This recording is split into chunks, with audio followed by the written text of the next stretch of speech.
اعوذ باللہ من الشیطان الرجیم بسم اللہ الرحمن الرحیم۔ سورۃ الملک، سورہ نمبر 67 مکی سورہ مبارکہ ہے اور نبوت کے چوتھے سال اس کا نزول ہوا۔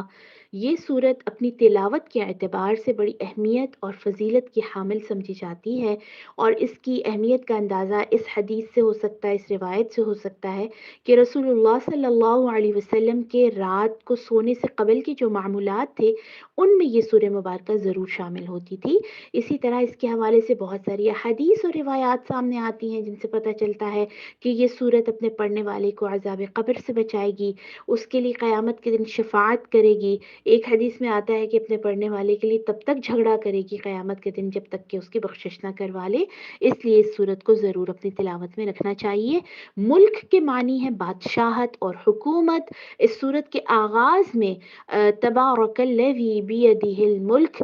سے یہ حقیقت سمجھائی گئی ہے کہ اس کائنات پر اصل بادشاہت صرف اللہ کی ہے، اسی کے ہاتھ میں زندگی اور موت ہے، وہی عزتوں اور ذلتوں کا مالک ہے، اور یہ جو کچھ اس دنیا میں ہے الذی خلق الموت والحیات لیبلوکم ایکم احسن عملا، یہ زندگی اور موت کا دائرہ پورے کا پورا، یہ پوری کائنات میں جو کچھ ہے یہ انسانوں کے امتحان کے لیے بنایا گیا ہے۔ اس لیے انسان کو جب بھی کوئی منصب ملے، کوئی عہدہ ملے، کوئی اتھارٹی ملے تو اس کو اس حقیقت کو نہیں بھلانا چاہیے کہ اصل بادشاہت اللہ کی ہے اور یہ صرف اس کی آزمائش ہے۔ یہ صورت یہ بھی بتاتی ہے کہ انسان دو طرح کے ہوتے ہیں، ایک وہ جن کی زندگی کا کوئی واضح مقصد نہیں ہوتا، وہ اپنی ساری زندگی صرف پیٹ بھرنے، اپنی نسل کو بڑھانے اور سر چھپانے کے لیے محنت میں گزار دیتے ہیں، حالانکہ یہ کام تو چھوٹی سی چڑیا اور حیوان بھی کرتے ہیں۔ انسانوں کی دوسری قسم وہ ہے جن کی کوئی زندگی میں کوئی اعلیٰ مقصد ہوتا ہے، واضح مقصد ہوتا ہے، اور اصل زندگی بھی اس کی ہے کہ جو ان حیوانی تقاضوں سے، یہ جو پیٹ بھرنا، نسل بڑھانا اور سر چھپانا وغیرہ، ان سے بڑھ کر کوئی اعلیٰ مقصد کو سامنے رکھ کر اپنی زندگی گزارے، اور دنیا میں سب سے اعلیٰ کام وہی ہے جو رسول اللہ صلی اللہ علیہ وسلم نے ساری زندگی کیا، یعنی دعوت دین کے ذریعے انسانیت کو جہنم کی آگ سے بچانے کی کوشش اور اقامت دین کی جدوجہد۔ تو جو بھی اپنی زندگی میں یہ مقصد رکھے گا گویا وہی کامیاب ہے۔ اس سورہ مبارکہ کی اندر اس چیز کا بھی اعادہ کیا گیا ہے، یہ بات سمجھائی گئی ہے کہ اللہ نے تمہیں یہ جو سننے کے لیے کان دیے ہیں، دیکھنے کے لیے آنکھیں دی ہیں، سوچنے سمجھنے کے لیے دل اور دماغ عطا کیے ہیں، تو یہ کس لیے کیے ہیں؟ ان کے تمہیں دینے کا مقصد کیا ہے؟ یہ اس لیے عطا کیے گئے یہ حواس اور یہ پورے پورے جو آپ کے باڈی آرگنز، اور تمہیں عقل اور شعور، تاکہ تم ان کو استعمال کرتے ہوئے اپنے لیے حق کے راستے کا انتخاب کرو، اللہ کے راستے کا انتخاب کرو، اور اپنی دنیا اور آخرت دونوں کو کامیاب بنا لو۔ سورۃ القلم، سورہ نمبر 68 مکی سورہ مبارکہ ہے، اور ہجرت حبشہ کے بعد تقریباً نبوت کے 5ویں سال اس کا نزول ہوا۔ وہ وقت تھا کہ جب نبی صلی اللہ علیہ وسلم اور مسلمانوں کے خلاف قریش مکہ کے جو اختلافات تھے اور ان کی جو مزاحمت تھی اس میں بہت شدت آ گئی تھی، بہت تنگ کیا جا رہا تھا، تبھی ہجرت حبشہ کی بھی اجازت ملی تھی نا، تو مشکل ٹائم تھا اسلام کے لیے۔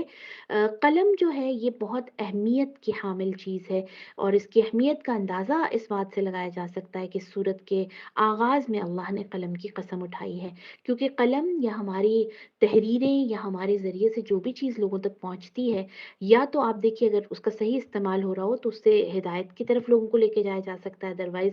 وہ لوگوں کو بھٹکانے کا ذریعہ بن سکتی ہے۔ تو آج کے دور میں یہ جو ورچوئل یا ڈیجیٹل یا یہ جو ہم میسیجز وغیرہ کر رہے ہوتے ہیں، یا اپنے واٹس ایپ اسٹیٹس اور فیس بک کے ذریعے سے جو لوگوں تک بات پہنچا رہے ہوتے ہیں، یہ سب بھی اسی زمرے میں آتا ہے، اور اس کے بھی استعمال پر انتہائی انسان کو کیئرفل رہنا چاہیے۔ فضول قسم کی شعر و شاعری اور بغیر دنیا اور آخرت کے فائدے کے جو جس میں کوئی بھی انسان کی بھلائی یا ہدایت کی بات نہیں ہے، ایسی چیزوں کو دوسروں سے شیئر کرنے سے محتاط رہنا چاہیے۔ اس سورہ مبارکہ میں نبی صلی اللہ علیہ وسلم کی عظمت، آپ کی شان، آپ کی صداقت کو بیان کیا گیا ہے، اور یہ بتایا گیا ہے کہ آپ صلی اللہ علیہ وسلم اخلاق حسنہ کے اعلیٰ ترین مرتبے پر فائز ہیں۔ اسی طرح اس صورت میں ایک باغ والوں کا قصہ بیان کیا گیا ہے کہ جب انہوں نے مسکینوں اور غریبوں کو اپنے اس دولت سے اور باغ سے دینے سے انکار کیا تو اللہ نے راتوں رات سارا باغ اجاڑ دیا اور وہ اپنے ہاتھ ملتے رہ گئے۔ بالکل ایسے ہی آج جو رسول اللہ صلی اللہ علیہ وسلم کے مخالف ان کے ساتھ کر رہے ہیں، یعنی یہ جو 5ویں نبوت کے 5ویں سال کا جو میں میں نے بھی آپ کو بتایا کہ جو حالات تھے اس کو سامنے رکھ کر اس چیز کو سمجھنا چاہیے کہ یہ مثال اس لیے دی گئی کہ جس طرح اس باغ والوں کو پورا ان کا جو وہ جو کمائی تھی اور وہ جو سارا باغ تھا وہ اجڑ گیا، ان کے ہاتھ کچھ نہیں آیا، اسی طرح نبی صلی اللہ علیہ وسلم کے مخالفین کے ساتھ بھی یہی ہونے والا ہے۔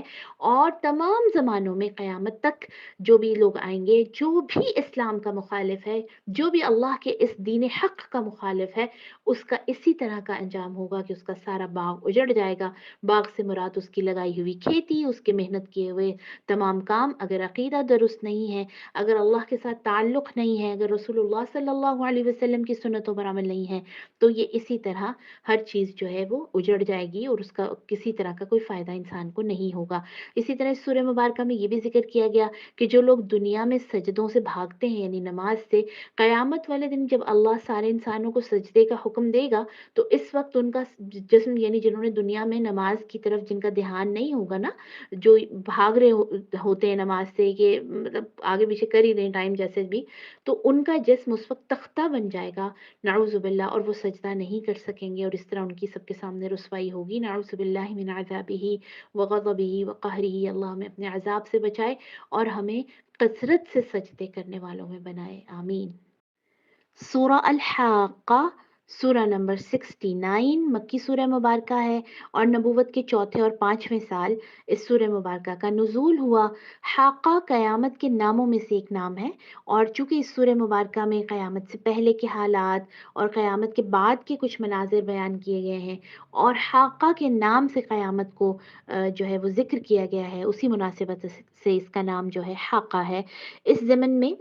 سور پھونکے جانے کے بعد جو کائنات کا حشر نشر ہوگا اس کی منظر کشی کی گئی ہے۔ اس کے بعد یہ بتایا گیا ہے کہ قیامت کے دن جو کامیاب لوگ ہوں گے اور جو ناکام ہوں گے ان کو ان کا نامہ اعمال، یعنی ان کا جو رزلٹ کارڈ ہے، ان کا جو نتیجہ ہے وہ کیسے تھمایا جائے گا، اور اس کے بعد وہ رزلٹ لینے کے بعد یعنی جو کامیاب اور ناکام لوگ ہوں گے ان کا ریاکشن کیا ہوگا۔ یہ بھی ذکر کیا گیا ہے کہ قیامت والے دن جب مجرمین کو ان کا رزلٹ، ان کا نامہ اعمال لیفٹ ہینڈ میں ملے گا، بائیں ہاتھ میں، تو وہ بہت زیادہ افسوس اور پچھتاوا کرے گا، اور خاص طور پر ان چیزوں پر جن کو وہ دنیا میں اپنا سہارا سمجھتا رہا، اور وہ افسوس کرتے ہوئے کہے گا کہ ہائے کاش میرا مال میرے کسی کام نہ آیا، میرا اقتدار مجھ سے چھن گیا، اور میری جو جن جن لوگوں کو میں اپنے دل سے قریب رکھتا تھا آج وہ میرے کسی کام نہ آئے۔ اسی طرح اس پر اس حوالے سے اس کو یعنی اس کے جرائم سمجھاتے ہوئے اس کو یہ بتایا جائے گا کہ یہ اللہ پر ایمان نہیں رکھتا تھا، نہ ہی مسکینوں کی ضروریات پوری کرنے کی ترغیب دیتا تھا۔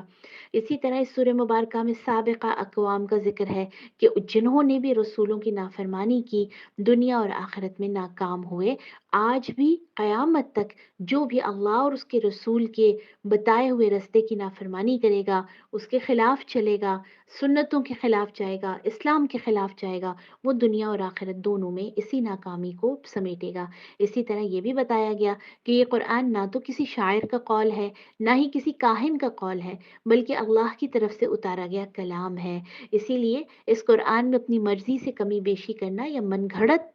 چیز جو ہے اس کے اندر ایڈ کر لینا، یہ بہت بڑا جرم ہے، اتنا بڑا کہ یہ بتایا گیا کہ اگر یہ کام کوئی رسول بھی کرتا تو ہم اس کو بھی نہ چھوڑتے، اس کی شہرک سے اس کو پکڑ لیتے، نعوذ باللہ۔ اسی لیے قرآن کو بیان کرتے ہوئے، قرآن کو سمجھتے ہوئے، قرآن کے میسج کو دوسروں تک پہنچاتے ہوئے اس چیز کا خیال رکھنا چاہیے کہ وہی چیز بیان کی جائے جو قرآن کا مقصد اور منشا ہے، نہ کہ اپنی جو انسان کی جو خواہشات ہیں یا اپنی لائکس ڈس لائکس ہیں، آیات قرآنیہ کو ان کے اکارڈنگ کر کے پھر اس ریفرنس میں پیش کرنا، یہ بہت بڑا جرم ہے اور اس سے بچنا چاہیے۔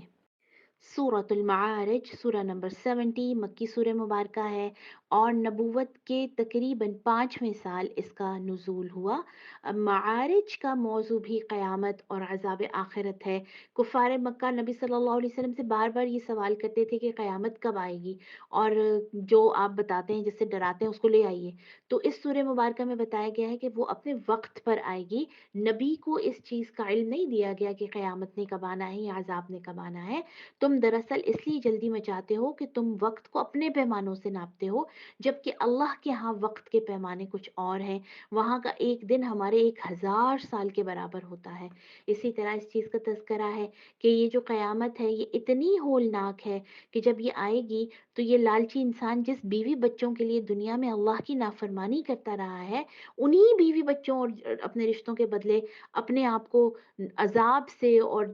جو سزا ہے اس سے بچانے کے لیے فدیے میں دینے کے لیے تیار ہو جائے گا، اور چاہے گا کہ اس سے اس کے سارے رشتے لے لیے جائیں، مگر اس کے بدلے میں اس کو اس عذاب سے نجات دے دی جائے۔ اسی طرح یہ بھی بتایا گیا کہ انسان کی یہ خصلت ہے کہ انسان کو جب تکلیف پہنچتی ہے تو وہ چیختا چلاتا ہے اور واویلے مچاتا ہے، لیکن جب اللہ کی طرف سے کوئی نعمت ملتی ہے تو اکڑنے لگتا ہے اور اپنی تمام وہ پچھلی تکلیفوں کو بھول جاتا ہے اور یہ سمجھتا ہے کہ یہ ساری نعمتیں اس کی جو ہے کیپبلٹیز یا اس کی مہارتوں اور اس کے فضل کی وجہ سے ملی ہے، اس میں کسی اور کا کوئی کمال نہیں۔ اسی طرح اس سورہ مبارکہ میں یہ بھی بتایا گیا ہے کہ جو اصل میں اللہ کی عبادت کرنے والے لوگ ہیں، نمازی ہیں، ان میں 9 نشانیاں پائی جاتی ہیں کہ وہ ہمیشہ نماز کا اہتمام کرتے ہیں، نمبر 2 اللہ کی محبت میں مال خرچ کرتے ہیں، نمبر 3 قیامت پر یقین رکھتے ہیں، نمبر 4 عذاب کا خوف ان کو دامنگیر رہتا ہے، بے فکری کی زندگی نہیں گزارتے، اسی طرح نمبر 5 شرمگاہوں کی حفاظت کرتے ہیں، نمبر 6 اپنے عہدوں کو پورا کرتے ہیں، نمبر 7 امانت دار ہوتے ہیں، نمبر 8 ٹھیک ٹھیک گواہی دیتے ہیں، اور نمبر 9 اپنی نمازوں کی حفاظت کرتے ہیں۔ اللہ تعالی ہم میں یہ ساری نشانیوں کو اپنے فضل سے ہم میں اور ہماری آگے آنے والی نسلوں میں یہ چیزیں شامل کر دے، آمین۔ وما علينا إلا البلاغ. السلام عليكم ورحمة الله.